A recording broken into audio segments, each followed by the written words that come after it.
बिस्मिल्लाहिर्रहमानिर्रहीम। अस्सलामुअलैकुम। मैं हूं तौकीर अली हैदर और आप देख रहे हैं तौकीर लाइव यूट्यूब चैनल। आज की हमारी वीडियो में हम लोग बात करेंगे स्टूडेंट वीज़े के बारे में। ठीक है, यूनाइटेड किंगडम यूके का जो स्टूडेंट वीज़ा है उसके बारे में हम डिटेल में बात करेंगे, हर चीज़ के बारे में बात करेंगे। ठीक है, तो इसलिए आप लोगों ने मेरी जो वीडियो है वो कंप्लीट देखनी है, क्योंकि मैं इसमें पूरी डिटेल के साथ बात करूँगा, एक एक चीज़ आपको बताऊँगा। आपको किसी कंसल्टेंट के पास जाने की कोई ज़रूरत नहीं रहेगी। ठीक है, वीडियो में जाने से पहले मैं आप लोगों से रिक्वेस्ट करूँगा कि आप लोग काइंडली मेरे चैनल को भी सब्सक्राइब कर दें। तो चलिए अभी टॉपिक की तरफ बढ़ते हैं। मैं आपको थोड़ा सा ओवरव्यू कर देता हूँ यूके का। ठीक है, जो यूके है इसके अंदर England, Wales, Scotland, Northern Ireland, ये सारे जो कंट्रीज़ हैं इनको मिलाकर एक यूनाइटेड किंगडम बनता है। ठीक है, तो इसके अंदर ये सारी कंट्रीज़ हैं। ठीक है, इंग्लैंड भी है, वेल्स भी है, स्कॉटलैंड भी है, नॉर्दर्न आयरलैंड भी है। ठीक है, इसका जो कैपिटल है वो लंदन है। इसकी जो क्वीन है वो एलिज़ाबेथ II है। ठीक है, ये अभी ऑलमोस्ट 100 की होने वाली है। इसका जो करंट पीएम है वो बोरिस जॉनसन है। ठीक है, जिसको कोरोना भी हुआ था कुछ दिन पहले, अभी ठीक हो गया वो। इसकी जो इंग्लिश है वो ऑफिशियल लैंग्वेज है यूके की। ठीक है, और इसकी जो मतलब इसके अंदर बहुत सारी यूनिवर्सिटीज़ ऐसी हैं जो कि टॉप रैंकिंग में आती हैं। इसमें नंबर 1 जो दुनिया में यूनिवर्सिटी आती है, जिसको ऑक्सफोर्ड यूनिवर्सिटी बोलते हैं, वो भी यूके के अंदर ही है। तो इससे आप अंदाज़ा लगा सकते हैं कि यहाँ का एजुकेशन सिस्टम कितना अच्छा है। इसके अलावा यहाँ पे बहुत खूबसूरत मतलब फील्ड्स हैं, ग्रीन फील्ड्स हैं। ठीक है, आपको बहुत ज़्यादा चीज़ें मिलेंगी देखने के लिए, सैर करने के लिए, घूमने के लिए। ठीक है, बहुत अच्छा मुल्क है। इसके अलावा यहाँ पे फ़ास्ट फूड बहुत ज़्यादा खाया जाता है। जो फेमस है यहाँ पे वो फ़िश एंड चिप्स है। ठीक है, जिसको आलू मच्छी भी बोलते हैं। तो ये बहुत ज़्यादा फेमस है यूके के अंदर। यूके के अंदर हेल्थ सिस्टम बहुत ज़्यादा अच्छा है। ठीक है, यहाँ पे एवरेज जो लाइफ है वो 81 ईयर्स है। ठीक है, तो इससे ही आप हिसाब लगा सकते हैं कि यूके का जो हेल्थ सिस्टम है वो कितना अच्छा होगा। ठीक है, तो अभी हम जो हमारा मेन टॉपिक है उसकी तरफ मूव करते हैं, वीज़े की तरफ। ठीक है, तो यूके का जो वीज़ा है उसकी एलिजिबिलिटी क्राइटेरिया या एलिजिबिलिटी रिक्वायरमेंट्स हमने देखनी है। आप जो है वो Tier 4 स्टूडेंट वीज़ा अप्लाई करेंगे। ठीक है, मैं आपको सारे प्रोसीजर, सारे डॉक्यूमेंट्स कम्प्लीटली बताऊंगा। आप लोगों ने जो है वो सिमिलरली इस तरह इसको फॉलो करना है। ठीक है, तो Tier 4 स्टूडेंट आपने वीज़ा अप्लाई करना है। इसकी जो रिक्वायरमेंट्स हैं उसके अंदर जो पहली रिक्वायरमेंट है वो एज, और जो दूसरी रिक्वायरमेंट है वो ऑफ़र लेटर जो आपकी यूनिवर्सिटी से आता है। ठीक है, इसमें जो तीसरी रिक्वायरमेंट है वो आपकी लैंग्वेज, इसमें जो चौथी रिक्वायरमेंट है वो है फ़ंड्स। ठीक है, आपकी जो बैंक स्टेटमेंट है वो। तो एज में जो है आप 16 ईयर्स या अबव होने चाहिए। ठीक है, एज में जो रिक्वायरमेंट में क्या आता है, आप 16 ईयर्स या अबव होने चाहिए। ठीक है, लेकिन अगर आप 18 ईयर्स से कम हैं तो आपका जो गार्डियन होगा उसकी कंसेंट होना लाजमी है। ठीक है, उसकी रजामंदी होनी लाजमी अगर आप 18 ईयर्स से नीचे हैं तो। क्लियर, 16 एंड अबव होंगे तो आप अप्लाई कर सकते हैं, लेकिन अगर आप 18 से कम हैं तो फिर आपका जो गार्डियन है उसके कंसेंट होना लाजमी है। ओके, नंबर 2 पे है ऑफ़र लेटर। ठीक है, ऑफ़र लेटर आपको यूनिवर्सिटी देती है। ठीक है, ये अनकंडीशनल होना चाहिए और इसमें लिखा होना चाहिए कि आपको जो यूनिवर्सिटी का या कॉलेज का या स्कूल का जो कोर्स है उसके अंदर आप इनरोल हो चुके हैं, आपकी जगह उसके अंदर अवेलेबल है। इसको ऑफ़र लेटर बोलते हैं, ये आपके पास होना ज़रूरी है। ठीक है, इसके बाद आपके पास लैंग्वेज में आइल्स आप करेंगे। ठीक है, अगर तो आप डिग्री लेवल से नीचे जा रहे हैं किसी कोर्स में तो आपके पास 4.5 बैंड्स होने चाहिए ओवरऑल, और हर जो है मॉड्यूल उसके अंदर भी 4.5 होने चाहिए।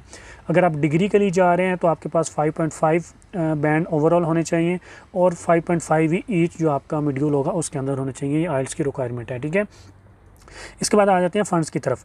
तो फ़ंड्स में देखें, अगर तो आपका जो कोर्स है, ठीक है, वो 9 मंथ्स या उससे ज़्यादा है, मतलब 9 महीने या 9 महीने से ज़्यादा आपने वहाँ पे जाना है स्टडी के लिए, फिर आपको 9135 पाउंड्स, ठीक है, 9135 pound plus first year tuition फ़ी आपको बैंक स्टेटमेंट शो करानी पड़ेगी। फ़ंड्स आपके पास होना ज़रूरी है। ये उस सूरत में अगर आप लंदन से बाहर रह रहे हैं। क्लियर, इसमें अगर आपने ट्यूशन फ़ी ऑलरेडी पे कर दी है तो उसको इग्नोर कर दें। सिर्फ आपका 9135 जो पाउंड है, 9135 जो पाउंड्स होंगे, सिर्फ आपने फिर वो शो करने अगर आप आउटसाइड लंदन रह रहे हैं। ठीक है, लेकिन अगर आप लंदन के अंदर रह रहे हैं, अगर आपने लंदन के अंदर रहना है, आपकी अकोमोडेशन लंदन के अंदर होगी, आपकी यूनिवर्सिटी लंदन के अंदर है, तो फिर आपको 11,385 पाउंड जो है अपनी बैंक स्टेटमेंट शो करनी पड़ेगी प्लस फर्स्ट ईयर की ट्यूशन फ़ी। अगर आपने फर्स्ट ईयर की ट्यूशन फ़ी पे कर दी है फिर आपको ट्यूशन फ़ी वाले पैसे शो नहीं करने पड़ेंगे, जस्ट आपने 11,385 पाउंड जो है वो शो करने हैं। क्लियर, इसके बाद आ जाते हैं कि अगर आपका जो कोर्स है वो लेस देन 9 मंथ्स है तो फिर आपको जो है वो बैंक स्टेटमेंट कितनी जो है वो शो करनी पड़ेगी। फिर आपको 1015 पाउंड जो है पर मंथ आपको शो करनी पड़ेगी प्लस ट्यूशन फ़ी अगर आपने पे नहीं की तो। अगर आपने ट्यूशन फ़ी पे कर दी है तो फिर आपको 1015 पाउंड्स पर मंथ। अगर आपका फॉर एग्जांपल 3 महीने का कोर्स है तो उसको मल्टीप्लाई बाई 3 कर लें तो आपके पास जो है वो आ जाएगा। मैं इसको आप लोगों के लिए जो रिक्वायरमेंट है वो दोबारा बोल देता हूँ। एज आप 16 एंड अबव होने चाहिए। अगर आप 18 से कम हैं तो आपका गार्डियन है उसकी कंसेंट होना ज़रूरी है, उसकी ऑथराइजेशन होना ज़रूरी है। ऑफ़र लेटर आपके पास यूनिवर्सिटी से होना चाहिए, जिसको कैश बोलते हैं, आगे चल के हम उसके बारे में बात करेंगे।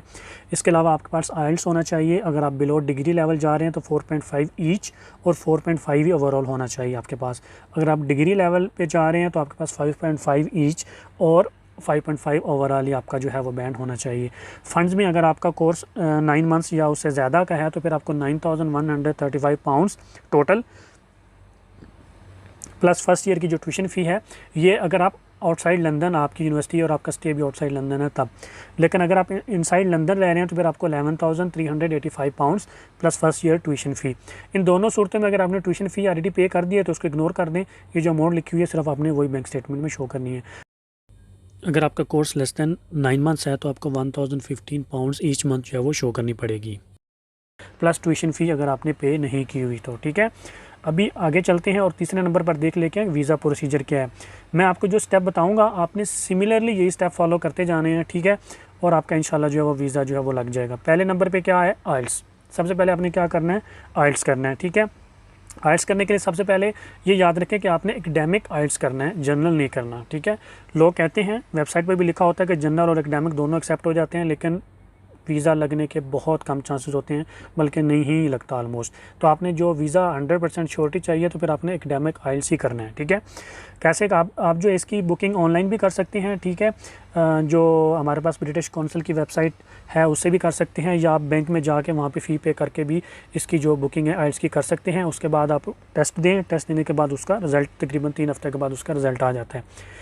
इसके बाद आपने क्या करना है, जैसे ही आपने आइल्स की बुकिंग करनी है उसके साथ ही आपने अपनी स्टेटमेंट भी रख देनी है। ठीक है, आपके पास जितने भी मतलब वो पीछे हमने देखा जितनी भी स्टेटमेंट रिक्वायर्ड होगी, जितने भी फंड्स रिक्वायर्ड होंगे उतने आपने बैंक के अंदर क्या कर देने, पैसे डिपॉजिट कर देने। कोशिश करें कि आपका अपना अकाउंट हो, आपके फादर या किसी और का ना हो। ठीक है, आपका अपना अकाउंट होगा तो आपको किसी ऑथराइजेशन की किसी चीज़ की ज़रूरत नहीं पड़ेगी, आप जस्ट स्टेटमेंट निकलवा के सबमिट कर सकते हैं। तो अपने अपना अकाउंट ओपन करें, उसके अंदर वो जो पैसे हैं वो रखें।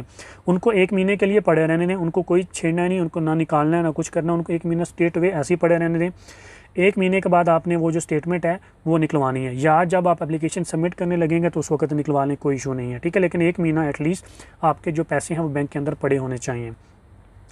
इसके साथ आपने क्या करना है, जैसे ही आप स्टेटमेंट रखेंगे, आइल्स की बुकिंग करेंगे, इसके साथ ही आपने ऑफ़र लेटर के लिए अप्लाई कर देना है। ठीक है, यूनिवर्सिटीज़ के अंदर आप ऑनलाइन कॉलेज यूनिवर्सिटीज़ जितनी भी हैं यूके के अंदर उन खुद भी अप्लाई कर सकते हैं, उनकी वेबसाइट पे जाके। ठीक है, उनके डिपार्टमेंट्स में जाके आप अप्लाई कर सकते हैं, या आपका कोई दोस्त या कोई रिलेटिव यूके के अंदर रहता हो तो आप उसको भी भेज कर जो है वो एप्लीकेशन सबमिट कर सकते हैं। ठीक है, तो जैसे अब आप एप्लीकेशन सबमिट करेंगे तो आपके पास एक कैश आ जाएगा जिसको confirmation of acceptance for studies बोलते हैं। ठीक है, अभी ये तीनों डॉक्यूमेंट्स आपके पास आ जाएंगे। ठीक है, आप आइल्स की बुकिंग कर लेंगे, स्टेटमेंट रख देंगे और ऑफ़र लेटर के लिए अप्लाई कर देंगे। जैसे ही आपके पास ये तीनों डॉक्यूमेंट्स आ जाएंगे, इसके बाद आपने क्या करना है, चौथे नंबर पर आपने मेडिकल की अपॉइंटमेंट लेनी है। ठीक है, ये 3 डॉक्यूमेंट्स आपके पास आने हैं, आपने इमीडिएटली जो है मेडिकल की अपॉइंटमेंट लेनी है।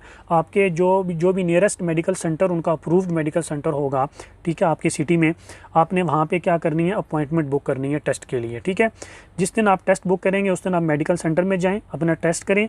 ठीक है, और वहाँ से जो है अपनी रिपोर्ट ले लें। वो रिपोर्ट क्या होती है, टीबी टेस्ट करते हैं आपका।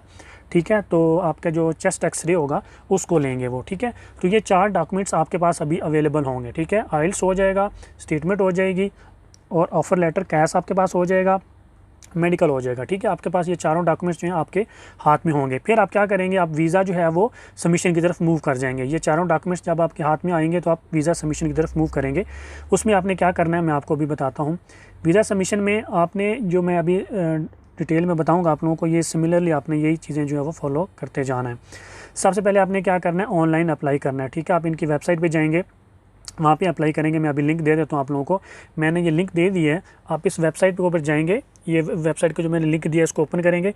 इसको ओपन करने के बाद आपके पास जो वेबसाइट आएगी, अपनी उसके ऊपर अपनी जो है डिटेल सारी की सारी जो है वो सबमिट करनी है। ठीक है, तो डिटेल आप लोगों ने कैसे सबमिट करनी है, सबसे पहले आप उसके अंदर जितनी भी उसने रिक्वायर्ड डिटेल्स आपसे पूछी होंगी आपने वो फिल करनी है, कोई मिस्टेक नहीं करनी वहाँ पे ऑनलाइन इन्फॉर्मेशन फिल करते हुए आपने, ठीक है। उसके अंदर वो आपकी सब इन्फॉर्मेशन पूछेगा, आपका नाम, आपका ईमेल, फादर का नाम, CNIC, पासपोर्ट, आपकी एजुकेशन, आपका कैश नंबर, हर चीज़ पूछेगा। आपने कोई भी मिस्टेक नहीं करनी, सारी इन्फॉर्मेशन आपने बिल्कुल सही तरीके से फिल करनी है। उसके बाद आप क्या करेंगे, जितने भी डॉक्यूमेंट्स आपसे पूछेगा वो आपने अटैच करने हैं। आपका CNIC, ठीक है, आपका जो नेशनल ID कार्ड होता है वो पूछेगा, पासपोर्ट की कॉपी पूछेगा, आपकी एजुकेशनल डॉक्यूमेंट्स पूछेगा, ठीक है, आपका मेडिकल सर्टिफिकेट पूछेगा, सारी चीज़ें आपसे पूछेगा, आपने सारी चीज़ें अटैच करनी है, ठीक है। उसके बाद आपने क्या करना है, वहाँ पे ही आपने फ़ी पे करनी है, ठीक है। इसी लिंक मैंने जो दिया हुआ है इनकी जो इमिग्रेशन की वेबसाइट है, वहाँ पे जाके आपने फ़ी पे करनी है। फ़ी पे करने के बाद आपने क्या करना है, आपने फिंगरप्रिंट्स और फोटोग्राफ के लिए आपने अपॉइंटमेंट बुक करनी है, ठीक है। एक डेट बुक करनी है फिंगरप्रिंट्स और फोटोग्राफ देने के लिए, ठीक है, क्योंकि आपके फिंगरप्रिंट्स भी होंगे, आपका फोटोग्राफ भी वो लेंगे, ठीक है, वीज़ा लगने से पहले। तो आपने वो डेट जो है वो इसी वेबसाइट पे ऑनलाइन ही आपने बुक कर लेनी है। फिर आपने क्या करना है, एंड पे जो एप्लीकेशन आपने अभी सारी फिल की होगी उसको जो है आपने डाउनलोड करना है, उस फॉर्म को, उसके ऊपर साइन करने हैं आपने, ठीक है। ये एक आपका अलग से जो है वो डॉक्यूमेंट हो जाएगा, ठीक है। जो आपकी एप्लीकेशन है आपने डाउनलोड करके उसको साइन कर लेना है। फिर आपने क्या करना है, आपने फिंगरप्रिंट्स और फोटोग्राफ के लिए आप जाना है, ठीक है। नंबर 3 पे आपने फिंगरप्रिंट्स के लिए जाना है। उसके लिए आपने कैसे जाना है, जब आपके पास सारे डॉक्यूमेंट्स आ जाएंगे, आइल्स आ जाएगा, बैंक स्टेटमेंट आ जाएगी, कैश आ जाएगा, ठीक है, मेडिकल सर्टिफिकेट आ जाएगा, आपके पास सारे आपके एजुकेशनल सर्टिफिकेट्स होंगे, आपका पासपोर्ट होगा, आपका CNIC होगा, और ये जो मैंने अभी एप्लीकेशन अभी को बताई है स्टेप नंबर 2 में, ठीक है, जो आप ऑनलाइन जो है एप्लीकेशन डाउनलोड करेंगे, ठीक है, सारी फिल करने के बाद वो आ जाएगी, ठीक है। ये सारे डॉक्यूमेंट्स आपने एक फ़ाइल लेनी है, फ़ाइल बनानी है प्रॉपर, जिस तरह एक प्रोफेशनल वे होता है, ठीक है, वैसे नहीं आपने हाथ में पकड़नी और भाग जाना है। एक फ़ाइल बना के प्रॉपर उसके अंदर सारे डॉक्यूमेंट्स रखने हैं ओरिजिनल, ठीक है। इसके साथ आपने 2 कॉपीज़, हर एक सेट की 2 कॉपी बनानी है, हर डॉक्यूमेंट्स की मतलब 2-2 कॉपी बना के आपने 2 सेट बना लेने हैं, ठीक है, वो भी अपने साथ आपने रखने हैं। फिर आपने ये सारे डॉक्यूमेंट्स लेने हैं। जिस दिन आपकी अपॉइंटमेंट होगी फिंगरप्रिंट और फोटोग्राफ की, ठीक है, वो वीज़ा एप्लीकेशन जो सेंटर आपकी सिटी के अंदर होगा उसके अंदर होगी। यहाँ से आप जब आप ऑनलाइन वो सबमिट कर रहे होंगे डेट के लिए, तो वहाँ पे आप उसको बताएंगे कि आपने किस सेंटर में जो है वो एप्लीकेशन सबमिट करनी है। तो जो भी आपका नियरेस्ट वीज़ा एप्लीकेशन सेंटर होगा वो आप चूज़ करेंगे। फिर आप जो डेट होगी उस डेट को ये सारे डॉक्यूमेंट्स लेकर उस सेंटर में पहुँच जाएंगे, ठीक है। सारे डॉक्यूमेंट्स आपके पास ओरिजिनल होने चाहिए, ठीक है, और कॉपीज़ भी होनी चाहिए 2 सेट। तो वहाँ जाके आपने क्या करना है, डॉक्यूमेंट्स उनको देने हैं, वो आपके फिंगरप्रिंट्स लेंगे, आपका फ़ोटोग्राफ लेंगे, हो सकता है आपसे इंटरव्यू भी लें, ठीक है, डिपेंड करता है इमिग्रेशन ऑफिसर के ऊपर, हो सकता है वो आपका इंटरव्यू भी लें, ठीक है। तो थोड़ा सा इंटरव्यू के लिए भी प्रिपेयर करके जाएं अपने आप को, इंटरव्यू दें, फ़ोटोग्राफ दें, फिंगरप्रिंट्स दें। इसके बाद आपका सारा कुछ हो गया, वो आपको एक रसीद दे देंगे, आपके सारे डॉक्यूमेंट्स ले लेंगे, ठीक है, और आपको एक रसीद दे देंगे। वो अपनी रसीद अपने पास रख लेनी है, ठीक है। वो रसीद से क्या होगा कि आप बाद में जो है अपना जो वीज़ा आपका है उसके स्टेटस के बारे में भी चेक कर सकते हैं।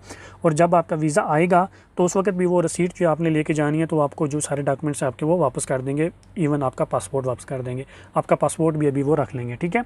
तो इस तरह जो है आप कम्प्लीटली जो है वो फ्री, किसी कंसल्टेंट के पास जाने की ज़रूरत नहीं, आप जो खुद से है वो वीज़ा जो है वो अपना जो है वो अप्लाई कर सकते हैं। गुड लक, और जो है मेरे चैनल को भी सब्सक्राइब कर दें, ठीक है, और अपना बहुत सारा ख्याल रखें, दुआओं में याद रखें। और अगर आप लोगों को मेरी आज की वीडियो पसंद आई है तो काइंडली मेरे चैनल को सब्सक्राइब कर दें और